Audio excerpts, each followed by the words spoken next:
Look, B, man, I ain't like myself, so I didn't like anybody fucking else. Right. So that meant anything that would have came in my circumference at that point in time was gonna get it. My family went through a lot with my ass during that era, man. Right. And I can admit that I did take a lot of my fucking misery out on them. And they did not deserve it. And I took some of my misery out on people at Def Jam that did not fucking deserve it. You know, I had an episode with Beyonce, and this is me being miserable, okay? I had met them overseas with Jay. We were all over there. Well, I didn't meet them with Jay. Jay, Dame, all of us were over there. We were doing the MOBO Awards. That's like their Soul Train. Yeah. And the girls were there. Very nice. This is when there was still 4 of them, the original members. Very nice, very cordial, all that. And I always kept that in my head, like, these are some decent young ladies and shit. Fast forward, now it's 3 members. They got the 2 new girls. And we were at Janet Jackson's Icon. And I remember I just came off stage, and where we were sitting at, nothing but VIPs. You know, we had NSYNC up here, Destiny Child right there. Tommy Lee was over here, Pink. And I see the girls. So, you know, I kind of moseyed out of my seat to go over and say what's up to them. Now, this is me still in my low self-esteem era. But I'm thinking like, okay, comfort zone here. I'm gonna say what's up to the girls. I love them. I'm just gonna say hi. I go over to say hi to them. And when I said hi, they didn't even turn around and acknowledge me. Now, my ass in my head, with my low self-esteem, is like, oh, they just shitted on me. When in fact, they didn't even hear me. It was so loud in that motherfucker. And that's the excuse that I'm giving right now. They didn't even fucking hear me. That's what. Afterwards, Rockwilder, he was gonna do the Bootylicious song for him. He comes over. He's talking to him. He's like, oh, y'all know Red and Meth? And they put their hands out to shake. And I kept my hand here and was like, go ahead with that Hollywood shit. To this day, that shit hurt my heart because neither Kelly, Beyonce, or Michelle ever did any fucking thing to me, you know? But me being so miserable, and in that fucking moment, I felt like they wasn't treating me the way I should have been treated. Who am I to think that about these girls? They're here to promote themselves and break records and things of that nature. And it was not about me, it was about Janet fucking Jackson. You know? And to this day, man, like, I don't think I've ever apologized for that. I apologize to Beyonce, I apologize to Kelly Rowland and Michelle. Y'all did not deserve that at all.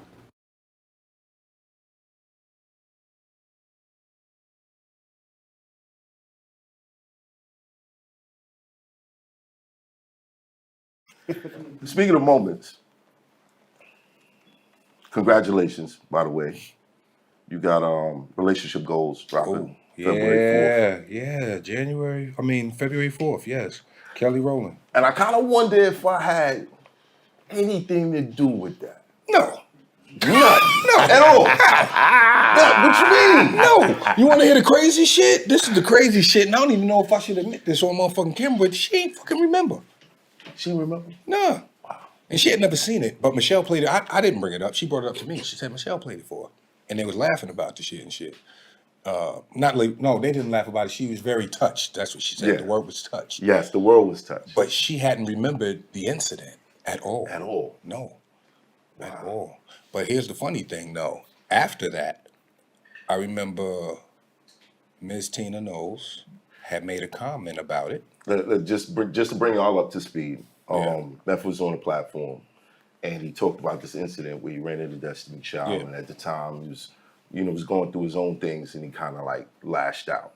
Yeah, I did. Yes, I did, and it was whack as fuck. It was a whack move and all that. And again, I was in a bad space at that time or whatever and shit. And I guess that moment that we had on the show touched so many people. It got to Miss Tina Knowles' door. Yeah, I saw that. And she left a comment. I forgot what the comment was. I can't give it verbatim, but it basically saying how it takes a real man to stand up and know, or to call himself out on their faults. You know what I mean? Basically that. And I'm not gonna lie, son. After that, about 2 weeks later, maybe a week later, I got flowers sent to my house, and it was signed Beyonce, Kelly, and Michelle. So I did have something to do. not the role, but that, not the role, yes, but you know, absolutely. But that was dope. That was Yeah, dope. yeah. It was beautiful to see that. So Definitely. they just knew what you lived at? I mean, Nah, nah. I'm just trying to figure out how the beehive might be more dangerous than niggas thought. My manager, who's a dope manager, James Ellis, he kept it on the low from me. Hey, They okay, reached cool. out to him first and said, boss lady, or rather the boss, not Right. the boss. The boss would like to know his address. They would like to send him something. Got That's you. Got dope. you. No, that was it scared the shit out of me for a hot second in the front. You was like, yeah, a week later, Here's some the shit thing, popped up in my crib. Here's the thing, though. You can run into any one of those individuals on any given day, the sweetest people in the world. Oh, for sure. That's how I know Oh, I for jumped the sure. shark. I misjudged like a motherfucker.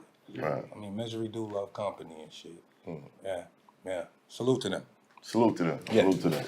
But yeah, I did see the Tina Knowles comment. And I was like, Yeah, yeah. we're doing good work out here. We're doing good work out here. Yeah, you is. Hey, what's up, everybody? This is Anthony Starks back again. So here we go. On today's video, I wanted to do a movie review of the movie Relationship Goals. So check this out. Before I get started, I wanted to say that the clip that you heard me play on this video before I started my commentary, it was actually an interview from Method Man. He was on Math Hoffa's podcast, and he was basically saying that how back in the day he was in a dark place in life and he ended up seeing Destiny's Child and he disrespected them. So he was basically apologizing for his actions. And then the second part of the interview was saying he was actually back on Math Hoffa's podcast and he was talking about how him and Kelly Rowland had just shot the movie Relationship Goals together. And the incident had came up and they was real cool about it. They been got over it or whatever. And it was I just wanted to play that because it just, it was a cool story. You know what I'm saying? How like, you make mistakes, but you apologize, then everything be all good again. You know what I'm saying? And so that's what I wanted to just get into real quick right there. But now let's get into this, right? So the movie Relationship Goals was released February 4th, 2026, produced by Devon Franklin. The movie is an Amazon film, Amazon Studios, Franklin Entertainment, directed by Linda Mendoza, starring Kelly Rowland, Method Man, Robin Thede, Annie Gonzalez, Matt Walsh, written by Michael Elliott, Corey Tanan, Laura LeCoq. So yeah, man. And Relationship Goals was actually shot in New York City. You know what I mean? So shout out to New York. Now, what I wanted to say is this, right? When you go back to the show Power Book 2, you remember Method Man and Mary J. Blige, they was on Power Book 2. And I actually really liked that version of Method Man. Like when Method Man was the lawyer, Davis McLean on Power. I really liked him in that role because when you go back to the movie Belly, I thought Method Man was corny in Belly. And I also thought Method Man was corny in The Wire. But when it comes to the Davis McLean role on Power, he was brilliant with that role.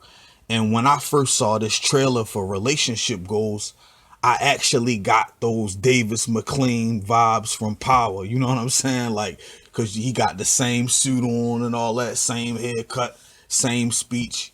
You know what I mean? So like, I was like, all right, cool. I'm getting them Davis McLean vibes. I'm gonna check this movie out. And it's the same thing with Kelly Rowland. Like I remember back in the day, Kelly Rowland, she was in Freddy versus Jason. Just recently, she was in a movie, a Tyler Perry movie. Her name was Mia. I can't forget the title. I apologize, but she was just recently in a Tyler Perry movie where she was a lawyer, and she's also in a movie called Fantasy Football. Kelly Rowland and Omari Hardwick, another actor from Power. Now, I actually like Kelly Rowland and Method Man. Now, when it comes to this movie Relationship Goals, I'm gonna keep it a stack with y'all. The movie, it's it's not a bad movie, but at the same time, it's one of those movies where you watching it, it's like, I done seen all of this shit before. You know what I'm saying? Like, it's nothing special about the movie. It's nothing that's gonna blow your socks off about the movie. It's just like a cool, to be honest with y'all, it reminds me of a Lifetime movie. It reminded me of a Hallmark movie. You know what I'm saying? Or a Tubi movie. And I'm not trying to downplay Hallmark movies or Tubi movies or Lifetime movies. But when you watch those movies, it's nothing spectacular about those kind of movies. Like, they just the kind of movies that it's like, okay, it's just another love movie. You know what I'm saying? You've seen these movies before. You know what I'm saying? And another thing you got to think about is Kelly Rowland is married. Method Man is married. So when they do the kissing scenes, they do those Hollywood ass kisses where they kiss on the lips and they just hold it right there. They don't really go in for the kiss like you see in some other shows and movies. So that's another thing. It's like the kissing scenes were not there. It just was off a little bit. You know what I'm saying? And once again, like, I think Kelly and Method Man, they had pretty good chemistry.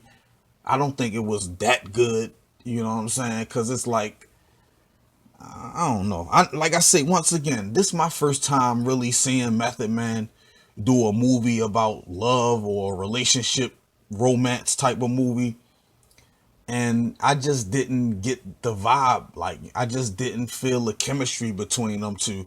And I just feel like if they would have got some younger actors, some fresher actors, add a couple, you know what I'm saying? You gotta add some spiciness to this shit. Like, this 2026, like, we already done seen these nice romantic movies. Like, we need to see stuff we ain't never seen before. You know what I'm saying? And like, that's the stuff that's really going, you know, make people remember this project. Like, every movie is a piece of artwork. You know what I'm saying? So it's like, you want to do something to make it memorable. You want to do something to make it stand out. You don't want to do the same stuff like in every movie. You know what I'm saying? It's like the part when Kelly and her two friends went to the nightclub and they was dancing to the song Sierra Goodies. I done seen that scene in so many black movies. You know what I'm saying? It's just like, it's the same thing. Like, you know what I mean? Like, the stuff where they was going back and forth when they was working with each other at the office. You seen stuff like that before. You know what I mean? Ain't nothing special about it. Ain't nothing new about it. Method Man did look good. Kelly Rowland looked beautiful as always. The two ladies that was friends with Kelly Rowland, they look good. But once again, it was just, it wasn't nothing special to it. You know what I'm saying? Like, Kelly Rowland's friend, she was having problems with her man. Then at the end, they got engaged. You know, like, I done seen all of that in a movie. You know what I mean? But, and once again, like, even if I've seen stuff in a movie, I'm not going, you know, downplay it. Because once again, like, every movie, whether it's the same stuff or repetitive stuff, it still gotta be something unique about it. And something, because like, even with this movie, like, I'm not mad at it because it's showing the same love story. I'm mad at it because it ain't nothing special or unique about it. You know what I mean? And that's the point that I'm making. You know what I'm saying? It's just like, it was just another Lifetime movie. You know what I'm saying? But I do look forward to seeing, like, I want to see more of Method Man. Like, I feel like they should have gave his character on Power, Davis McLean. Like, I would like to see a character like him get his own show. You know what I mean? Like, for real.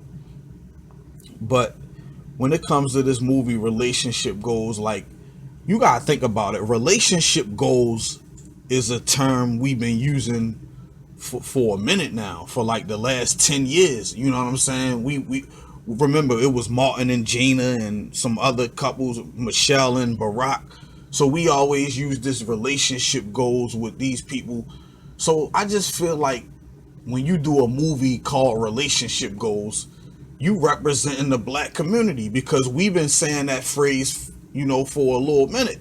So it's like if you using that term to promote a movie, like, we want to see real relationship goals. That movie didn't represent relationship goals. It was just two old friends that used to mess with each other, and then at the end of the movie they got back together. How is that relationship goals? You understand what I'm saying?